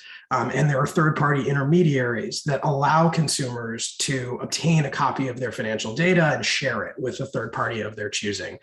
Those we call data aggregators. The legal basis for this is really established in Dodd-Frank. So it's about 12 years old now. Dodd-Frank Section 1033 clarifies that consumers have a right to their own financial data, and that their financial institution has an obligation to make that data available to them in a digital format. This is really essential for basic things like ensuring that there's competition in the marketplace. The consumers are not locked into a single financial institution that controls all of their information. But it has, over the subsequent couple of decades, spurred on great innovation across traditional financial institutions and new fintech firms that have been formed. There are many different use cases now for consumer permissioned information, from easy new bank account opening to personal financial tools like automated savings programs, budgeting apps, of course, and now credit scoring, which is what we do for the Peril credit card, but then also what we do with our B2B business, where we make this data available to other banks and fintech companies in a usable format as a standard score that we call a cash score for their use in credit and other sophisticated financial decisions. What I would say about this underlying infrastructure is that it is not fully formed. And that is one of the biggest hindrances that exists today between the identification of these opportunities and actually realizing broad market adoption in a way that could, for instance, start to really change access to credit, particularly for historically underserved communities. Today, in 2022, about 50% of the time when a consumer seeks to obtain their own financial record and share it to demonstrate their creditworthiness, their intent is frustrated by the underlying technology and the different players in the value chain. They are unable to do so. And so if you're a consumer with a thin credit file or no credit file, but you've been making money, you've been paying your bills, you have some savings, if your bank doesn't provide an open banking API, doesn't communicate with those data aggregators, when you seek to bring forward your financial record and show to a lender that you're creditworthy, you're unable to. That happens every single day, numbers in the thousands and thousands of people. So there's a long way to go from where we are now to have all of the necessary underlying technology. But what I will say is that this is not a software limitation. This has to do with whether or not the folks in the industry that hold the data are willing to participate and share it when consumers request. Thank you, Jason. Sean, what would you like to add to that? There's not much more I can add to that. I completely agree. I think I look at this in terms of two tails, right? You have ultimately the consumer who wants a first and second chance. And then you have ultimately the lender who wants to provide one, presuming that first consumer meets the qualifications and criteria that they put forth, right? So it's ultimately the idea of how do we drive a first and second chance opportunity. So I look at this, kind of very narrowly within my role is how can we actually put both of these together? How can we tie this information together, particularly in the way that Jason said, when maybe a number of the thin file consumers and certainly credit invisibles don't have that traditional credit information, those trade lines, those hard inquiries and public records, right? Well, the nice thing is that now there are pipelines that allow that to happen. Is it sufficient? No.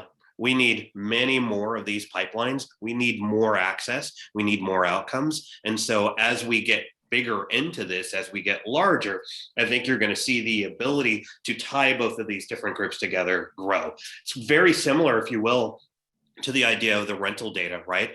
When we were starting out, rental data was less than 1 million consumers that were out there. So we're now at the point where we've got about 25 million unique records that speak to a person's longevity of rental history, right? Speaking to their stability. It looks at things like the lack of leaving paid with money owed, right? Lack of negative information because we're only leveraging the positive information. So we've gone over the course of about 12 years from less than 1 million consumers, right? And there are 252 million consumers over the age of 18 who are thus in that credit population. 1 million of that 252 to now over 25 million. I expect exactly the same thing to happen here. Because to Jason's point, ultimately, the technology and processes to leverage cash flow weren't there. Not only did we have to find aggregators that could discern, right, between GMA, AC financing, and GM in terms of maybe this is your actual employment direct deposit as opposed to your payment history, right? Making sure that we had minimal standards for ensuring this data could be leveraged in a positive way, right? Now that we've gotten largely that taken care of, we still have the fact that we don't have near 25 million consumer records on this type of information. We've got to grow that, right? So the pipeline to the actual consumers to provide this and permission it is just as important, and I would argue more important than the back end, finding ways to actually get this into the actual credit decision. Because if we can get a critical mass of consumers who are willing to take a bet on themselves, right? Make it possible to get to yes by leveraging this information that enhances, expands, empowers, and drives ease of use. This is where, we're really kind of in the infantile stages of where we need to go. And I'm very confident we'll get there. Thank you, Sean. Hi, Samir. So Samir has just joined us. He is the co-founder of Isuzu. So this question is for Samir and Chi-Chi both. So different stakeholders have been debating the merits of focusing new rental data access initiatives on full file versus only positive payments history, and of using opt-in versus opt-out consumer permissioning. What are the trade-offs and implications of these choices from your perspectives? So Samir, would you like to go first? Absolutely. Swapna, thank you so much for the introduction, and sorry to be joining a little late, but you know, it's a really good question, and it's something that I think a lot of folks on this call have given a lot of thought to. You know, taking a step back, we at Isuzu really were founded based on our personal experiences of financial marginalization, growing up in families that didn't have access to credit, taking out 400% payday loans to pay for basic needs, right? And so the real purpose of building this platform was, you know, the credit system is meant to be an indicator of trustworthiness. And the way that the system is set up today, we're leaving a lot of people behind. So what can we do to actually bridge that divide? And so, you know, people have debated a lot about positive versus full file. Personally, and at Isuzu, we're big advocates for positive only rental data. And that's for multiple reasons. One of which is a lot of that negative data already finds its way into credit decision-making through evictions, through collections and whatnot, right? So historically, credit for renters has actually been just the punitive side of the house and none of the positive. And we do not want to create a system of double jeopardy where we report someone late and then they also get sent to collections. And then that's being there twice. Secondly, you know, our belief is that this is a tool to help expand access to credit for folks that have been left behind, right? And so because of that, we really want to be erring on the side of positive rental data. There's also a lot of issues that come up with integrations with property management software, right? In terms of how landlords do accounting, in terms of the flow of information. And this also hedges against inadvertently harming a consumer. So that's another reason we're big believers in positive rental reporting. You know, you mentioned trade-offs. I think the argument would be, well, are we biasing the system? Are we not creating a real indicator of risk? But my argument to that would be credit is guilty until proven innocent. So by default, we're labeling people a bad risk already. And so, you know, I think it's incumbent upon us to really think about ways to make the system more expansive and give people a chance to prove their creditworthiness.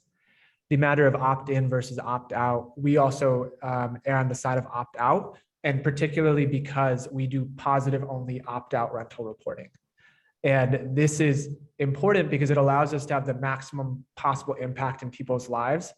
Everyone is enrolled and notified of their enrollment. We make sure we reach people no matter what their level of technical sophistication is. So email, text, flyers, lease riders, on-site visits, snail mail. We will make sure that people are aware of this and they have the ability to opt out. And then secondly, we don't report any negative data. So this will have accretive impact in people's lives. And we've taken that approach mostly so that we can help bring as many people into the system as possible. And at the same time, make sure that people are aware of their abilities to opt in and out of the program. I'll pause there. I've talked a little bit. Chi-Chi, it'd be great to hear your thoughts as well. Thanks, Samir. Yes, Chi-Chi would love to hear. Thanks, Samir, and thanks, Swapna. So first of all, Samir, you weren't here to hear my very long speech about why I think all alternative data should be opt-in. And it's because for too long, consumers had their data fed into the credit reporting system without any control, without permissioning. So we as consumer advocates would like to see all of it permissioned. And unfortunately, with rental data, we are seeing a lot of not opt-in, of renters being automatically enrolled, and not only automatically enrolled, but having to pay for it. We filed comments with the Consumer Financial Protection Bureau on Monday about junk fees in the rental context, the landlord-tenant context. Lots of junk fees, more junk fees than I could go through on this Zoom, but one of the ones is fees for rent reporting where the consumer didn't opt in, doesn't even want it. And we're very much opposed to that. So we believe in opt-in. We are very much in agreement about positive only. This, in sort of the risk benefit analysis of rent reporting, you got to think about the potential harm. And in the case of rent reporting, the potential harm of negative information is homelessness. And I'm going to take the liberty of reading an email I got from a pro bono attorney who's been helping clients at a homeless shelter. And he said, getting into this, I assume most questions would be outside my consumer finance practice, but I was shocked to find that most of the problems had to do with credit reporting, right down my alley. Of the 10 or so folks I've met with so far, at least 6 were living in the shelter solely because of a rent-related credit reporting issue that had shut them out of the housing market. These are folks with enough income to pay market non-subsidized rent, but were nevertheless forced to move their families into a homeless shelter simply because their credit history disqualified them from renting. And it's not a credit score problem. Folks with decent credit scores were automatically disqualified because of a past rent delinquency, even a single 30-day late. And now we're not talking about inability to get a mortgage. We're talking inability to get a roof over your head. We're talking kids sleeping in homeless shelters. And we have to stop and explain at this point that the way rent reporting works, the way rental debt shows up without rent reporting is usually, yes, either eviction or debt collection items. A lot of folks leave rentals without getting evicted, but they'll still owe rental debt because people know you get out of there before the eviction's filed. A lot of folks leave rentals and the landlord doesn't send the debt to a debt collector, or the debt collector doesn't report. So if you have full file negative reporting, you will have a lot more 30-day late than you will eviction records and debt collection items. In other words, you're going to be hurting a lot more people. And the racial impact of this is stunning. September 2020, 1 in 4 Black renters and Asian renters were in arrears. 1 in 5 Latinx renters were in arrears. These are the people we have to make sure rent reporting does not harm, that their children do not end up in homeless shelters or extended stay motels. And that's why positive only. All right, thank you, Chi-Chi. So before we take questions from the audience, I have a couple more questions since we have about 5 minutes left. So let's delve into the next one, which is the options for landlords who are interested in reporting rental payments history for their tenants are also expanding and diversifying. How has that landscape changed over the last 10 years, and how are recent state initiatives affecting that landscape? Who would like to take that? I can start on that. So CBA got into the space of supporting housing providers navigate rent reporting in 2012, which is when Experian was the first to start allowing rental trade lines on a credit report, and the next 2 bureaus started following suit a couple of years later.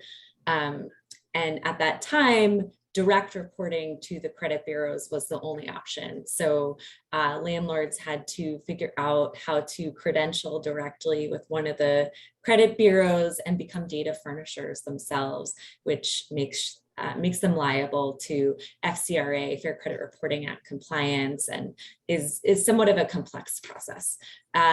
Since then, the field has evolved, and there are third-party providers such as CISU represented here today, and others in the industry that are, their core model of business is doing rent reporting. There are a few other ways that this can happen.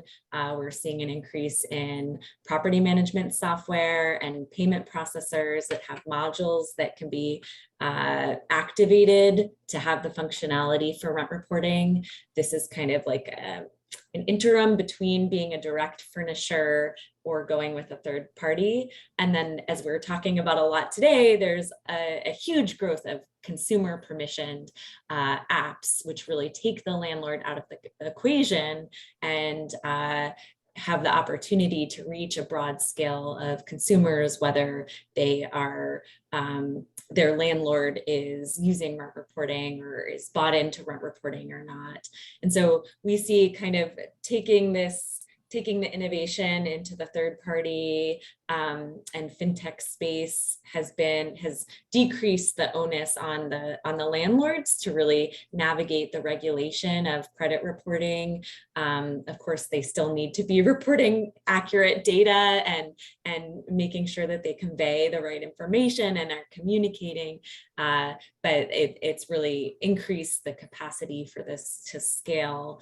And then the latter part of your question, over the past couple of years has been a really exciting time for rent reporting because state policymakers are seeing the value of rent reporting in closing the racial wealth gap within their states and leveraging it as an opportunity to help residents become homeowners. And so the first bill passed was in DC, where they appropriated funds for the housing authority to implement rent reporting, and they've seen positive impacts. California has mandated that any affordable housing provider receiving any kind of subsidy offer this as an opportunity, so as an opt-in method for residents across the state. And then last year, Colorado also initiated a pilot. And so I think that it's early, and along with the Freddie Mac pilot or initiative that was mentioned earlier in the webinar, it's early right now, but I think that we're going to see some really vast uptake across the country and be looking to these states for lessons about how this is impacting the affordable and market sector residents. That sounds great. Thank you, Talia.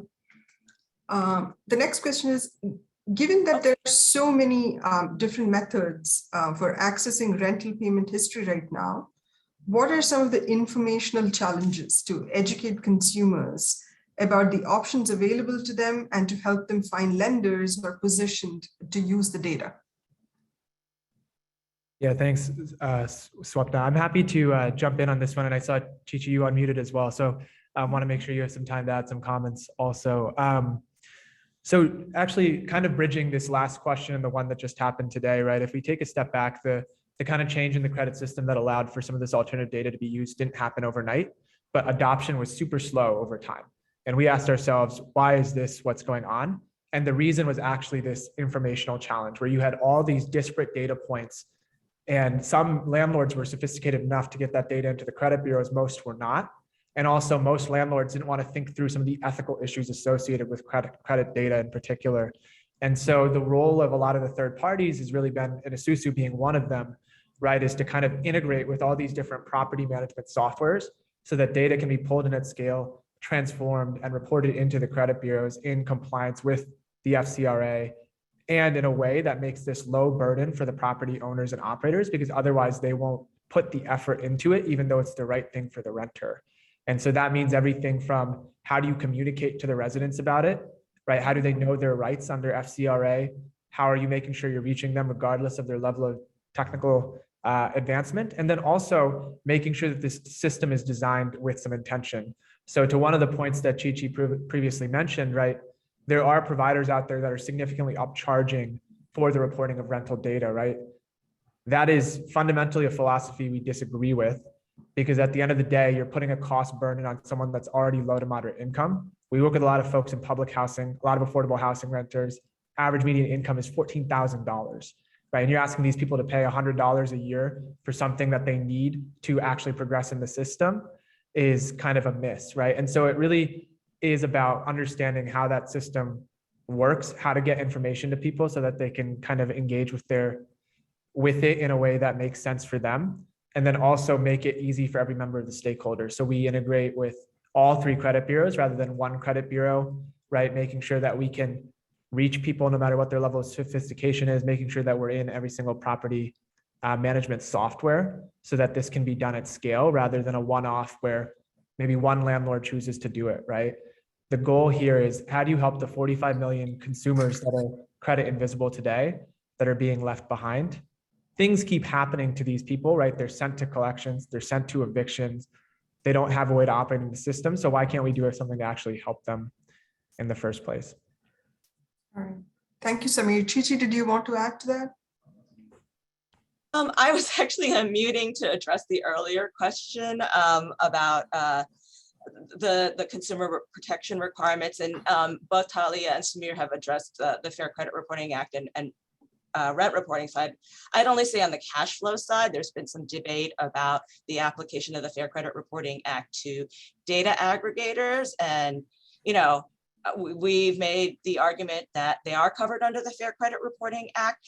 But the more important point I wanted to make is both the Fair Credit Reporting Act and the Equal Credit Opportunity Act, which also apply because this is credit, are not insurmountable barriers. They should not be slowing innovation. The Fair Credit Reporting Act has some just basic fair information principles: the right to get your file, the right to dispute errors, the requirements for accuracy, the requirements for notice when information is used against you.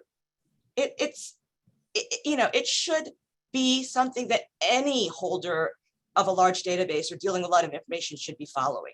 The Equal Credit Opportunity Act, the disparate impact standard. Remember, credit scores, traditional credit scores have a huge amount of racial disparities. We've got a dozen studies showing these vast racial disparities between Black consumers and Latinx consumers and white consumers. So if you're able to come up with data that has less racial disparity, that should not stop you. Remember that three-part test. The third is, do you have a less discriminatory alternative? And if alternative data can come up with something less discriminatory, because it should be able to proceed. And frankly, it's going to have some racial disparities. The question is whether it's going to have less, and it's going to have racial disparities because everything we're talking about has to do with money. And we know at the end of the day, these are communities after 400 years of slavery and legalized discrimination. You've created this racial wealth gap. Of course, you're going to have differing financial circumstances, and that's going to show up in all of the indicators, whether they're credit scores or rent data or bank account data. This is going to address some of the problem. Really what's going to address most of the problem is sort of money and equity and wealth. I mean, the pandemic is a great example. We gave people money, stimulus, advanced child tax credit, child tax credits. Scores stayed stable or even ticked up in the middle of the pandemic. All right. Thank you, Chichi. There's a question from an audience member. It's directed at Sean. It's Sheila Huang, who asks, to date, do you have any lenders or sponsors that are willing to participate in using alternative data to make lending decisions? Right, there's another part to it, which is so that you can monitor the performance over time and understand how those would-be rejected borrowers would perform. Yes, so the short answer is yes to both of those answers. Let's talk about this just for a second. I think it's important to break out rental data from some of the other forms of alternative data, because I think it's a little bit more obvious when we start talking about it, particularly in the area of cash flow, right? So there are two types of cash flow. There is a type that is furnished, that comes from another supplier, by which, to Chi-Chi's point, the consumer has already been rated, typically comes from a DDA account, right? A checking, savings, or money market account. And that typically falls under FCRA guidelines because what you made, what your deposits were, is something that is certainly disputable by you. It's something that we can show you on a report. And if we're indeed wrong and it needs to be changed, it can be correctable, right? Those are the FCRA guidelines. Now we break into this idea of consumer permissioned cash flow information, right? Can you provide access to some aspect of a DDA account, right? So if you had the Sean Wright Federal Credit Union banking account, right? Could I provide you access to that account where you could scoop out the relevant information with regards to, say, deposit history, direct deposit history, financial transactions, account volumes, account balance inquiries, if you will, and insufficient funds and things of that nature. Our decision has been to this point that yes, we do want to provide this type of data, but if and only it is used to drive first and second chances that otherwise would have been impossible. And let's talk about that for just another second, because it can provide another piece here too. If we were to break out thin file consumers, consumers who have some credit history, but maybe not as established in this thick file as some of us on this panel, thus making it more difficult for us to get approvals in those situations, versus a credit invisible who has absolutely no footprint at the bureau, then this becomes really a modicum for a first chance. How do we make sure that that first chance is as robust as possible? Well, it's not just about having an actual trade line that we can see. It's about having trends so that we can essentially assess that person's overall credit character in terms of that person's ability to pay, which has been shown over at least a 6-month period of time, right? As well as that person's credit character in terms of not having negative information on file. So while we're not necessarily taking points away for having negative information, the idea about this is of itself driving financial inclusion, leveraging this information for credit invisible so that they can get a first chance that maybe they otherwise couldn't. And in the case of maybe thin file consumers who've maybe had some credit pain in the past, some credit, issues, if you will, providing additional information that will allow you to get a second chance when maybe without it, you might be swimming upstream without a paddle, so to speak. So I appreciate the question, but the short answer is yes, we do have a number of lenders who are leveraging both the furnished and the consumer permission data within their credit decisioning structure for a financial inclusion type of outcome. Okay, so we have just one last question and then we have to end the panel. And this is directed at Samir. And it's from Carmen Mead, who asks, doesn't reporting only positive rental data adversely affect those who opt out? Do you think lenders would look at it poorly if a person with good rent may opt out, not just those with poorer rental history? Yeah, it's a really thoughtful question. So I think, taking a step back, when we look at the reporting of rental data, right, it goes into a credit score. And for most people, that's a pretty black box, right? So it's one factor among many. So we're only talking about cases now where someone were to look at a credit report full. The reason why particularly rental data is not something that you can make a decision around, like, oh, this person is no longer in the program, thereby they might have defaulted or not be paying their rent on time, is because people move out of apartments every day, right? There's no way to draw a corollary between someone ending a rental trade line and exactly what happened there. And frankly, there isn't even enough coverage of rental data for people to get that sophisticated in their decision-making, right? And the way that we at least close rental trade lines is it's marked paid in full, right? The account is closed, it's fulled off. There's no negative balance. There's no negative indicator, right? So all you would see, for example, is, and we can even do a 24-month look back. So, let's say someone's been paying their rent for 3 years on time. Whether they choose to opt out or they're opted out because they're falling behind, it just closes out the account like a student loan, right? Paid in full. And then the lender can't really make any assumptions because that person could have moved or something else could have happened, right? So it's very hard to make an intelligent decision based off that. That would be negative towards the renter. All right, thank you so much for your time, and would really like to thank all the panelists and all the attendees. I thought this was a very illuminating panel.